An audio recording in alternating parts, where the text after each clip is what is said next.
Mis queridos hermanos y hermanas, mis estimados amigos, tengan todos ustedes muy buenos días.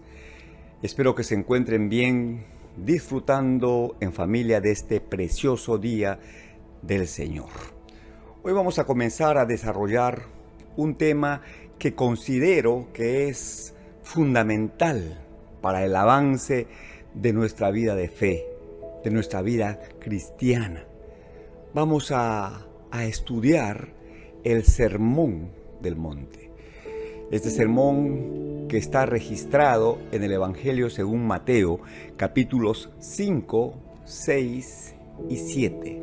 3 capítulos que contienen 111 versículos en total. ¿Ya?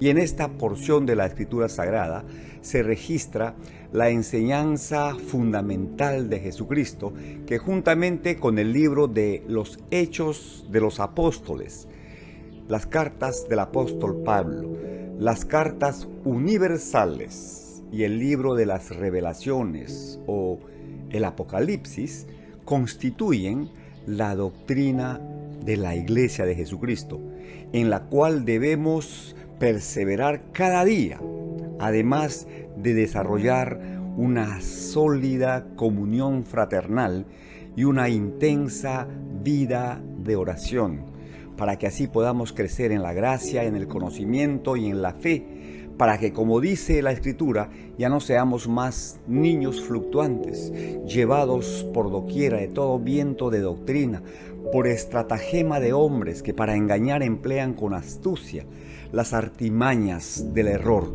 sino que siguiendo la verdad en amor, crezcamos en todo en aquel que es la cabeza, esto es, Cristo. Aleluya. Y antes de abordar esta enseñanza, vamos a revisar brevemente, rápidamente, el contexto en el que ocurre lo que señala, lo que enseña este sermón. Miren, cuando Jesús empezó su ministerio, dice en el capítulo 4 del Evangelio según Lucas, que lo hizo en el poder del Espíritu Santo. Recuerden que Jesús, después que fue bautizado, fue llevado por el Espíritu al desierto para ser tentado por el diablo. ¿Ya? Después de 40 días de haber ayunado y de haber sostenido una lucha terrible con el diablo, quien le tentó en las 3 áreas más importantes del ser humano y en la que el Señor prevaleció en su condición de hombre, tentaciones a las que Él venció haciendo uso del escrito está. Bueno, después de haber vencido al enemigo, el Señor salió del desierto, como digo, en el poder del Espíritu Santo. Y lo primero que hizo fue ir en un día de reposo a la sinagoga, como era su costumbre. Y cuando estuvo en la sinagoga, el responsable del culto le invitó a leer el rollo que contenía la profecía de Isaías, capítulo 61, que dice: el Espíritu de Jehová está sobre mí, por cuanto me ha enviado Jehová a predicar buenas nuevas a los abatidos, a vendar a los quebrantados de corazón, a publicar libertad a los cautivos y a los presos, apertura de cárcel, a proclamar el año de la buena voluntad del Señor, a consolar a los enlutados y a ordenar que a los afligidos de Sión se les dé gloria en lugar de ceniza, óleo de gozo en lugar de espíritu angustiado.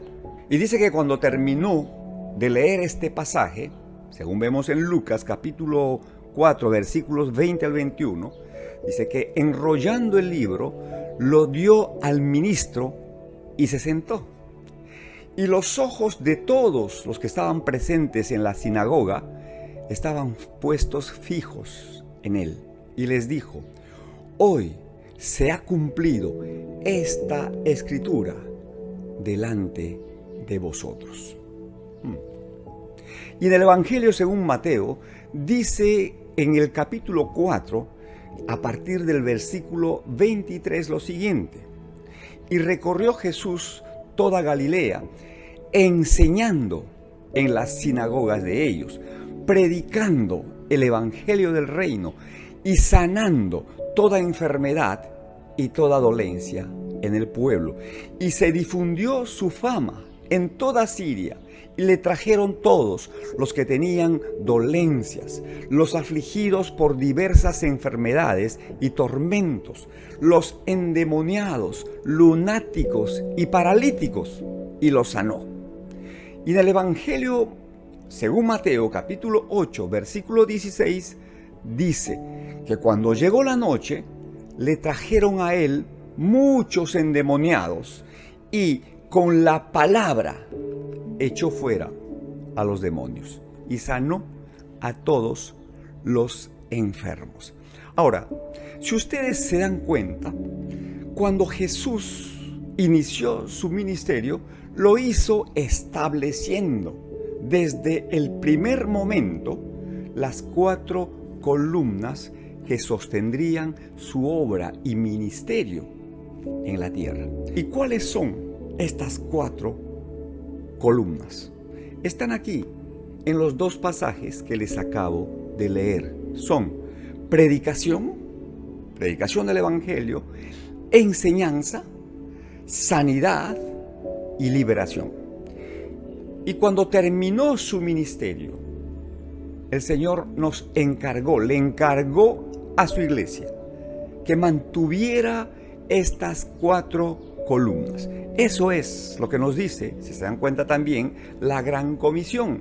En el Evangelio según Marcos, capítulo 16, versículos 15 al 18, dice: id por todo el mundo, dice Jesús, id por todo el mundo y predicad el Evangelio a toda criatura. El que creyere y fuere bautizado será salvo, mas el que no creyere será condenado. Y estas señales seguirán a los que creen. En mi nombre echarán fuera demonios, hablarán nuevas lenguas, tomarán en las manos serpientes, y si bebieren cosa mortífera no les hará daño. Sobre los enfermos pondrán sus manos y sanarán.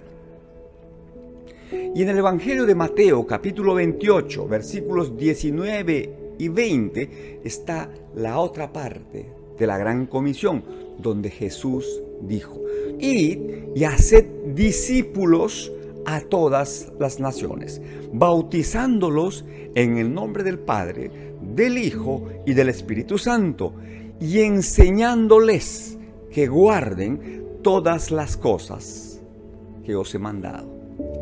Y he aquí, yo estoy con vosotros todos los días hasta el fin del mundo. Amén. Ahí está, mis hermanos. Ahí está la Gran Comisión, que dicho sea de paso, tenemos que restablecer y tenemos que redimensionar. Si queremos ser creyentes e iglesias relevantes, tenemos que poner en primerísimo lugar de nuestras acciones y prioridades el cumplimiento de la Gran Comisión. Ustedes y yo somos el producto precisamente de la predicación del Evangelio. Somos la cosecha de una siembra hecha con fe, ¿ya? En algún momento alguien nos habló de la palabra de Dios. Alguien nos habló de Jesucristo. Alguien nos trazó la Escritura y nos llevó a reconsiderar nuestra vida de cara a la eternidad, ¿sí? Y nos planteó asimismo la posibilidad de darle el lugar que le corresponde a Dios en nuestra vida y entregarle nuestro pasado, nuestro presente y sobre todo nuestro futuro a Dios por medio de la fe en Jesucristo. Al respecto, el Señor dijo en el Evangelio de Marcos, capítulo 9, versículos 37 al 38, Él dijo: la cosecha es grande, pero los obreros son pocos, así que oren al Señor que está a cargo de la cosecha. Pídanle que envíe más obreros a sus campos. Mi hermano, mi hermana, sé tú la respuesta a esta oración. Enrólate en el ejército salvador del Señor. Pon tus manos en el arado y disponte a trazar los surcos para luego sembrar la buena semilla de la salvación. Entonces, manos a la obra. El tiempo apremia, mis hermanos. Recuerda que tú eres el fruto del ministerio de Jesús. Repito, porque un día alguien te predicó el evangelio y le entregaste tu vida a Jesús, y esa decisión cambió radicalmente tu historia. Estableció un antes de Cristo y un después de Cristo.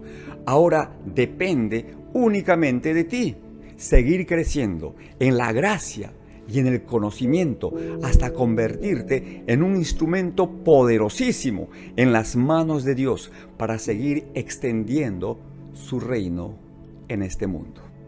Amén. Todo esto, mis hermanos, a manera de introducción.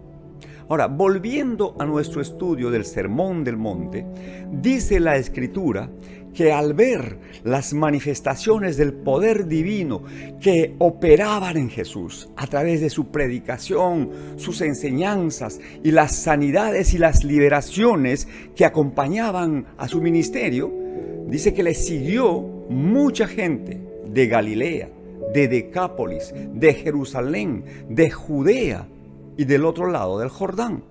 Y en el capítulo 5, versículos 1 al 2 de este evangelio de Mateo, dice que al ver Jesús la multitud, subió al monte y abriendo su boca les enseñaba diciendo. Y aquí empieza el sermón de la montaña o el sermón del monte, que se conoce también como la Constitución o la Carta Magna que rige el reino de los cielos. Y la próxima semana, Dios mediante, vamos a empezar a desarrollar este sermón. Es mi oración y es mi deseo que Dios nos asista con su Espíritu y produzca en cada uno de nosotros el máximo deseo de escudriñar esta Escritura y que abra los ojos de nuestro entendimiento y nos ayude a ver las cosas desde su perspectiva, que es la perspectiva de la fe, de modo tal que podamos filtrar nuestra realidad a través de las enseñanzas de Jesús que están registradas en este libro sagrado. Que Dios honre nuestra fe y nos ayude a crecer precisamente en fe, en gracia y en conocimiento de Él. Amén. Les mando un abrazo enorme, cargado de afecto, con mis mejores deseos y parabienes. Que el Señor sea propicio a todas sus necesidades, conforme a sus riquezas en gloria, en Cristo Jesús. Bendiciones. Adiós.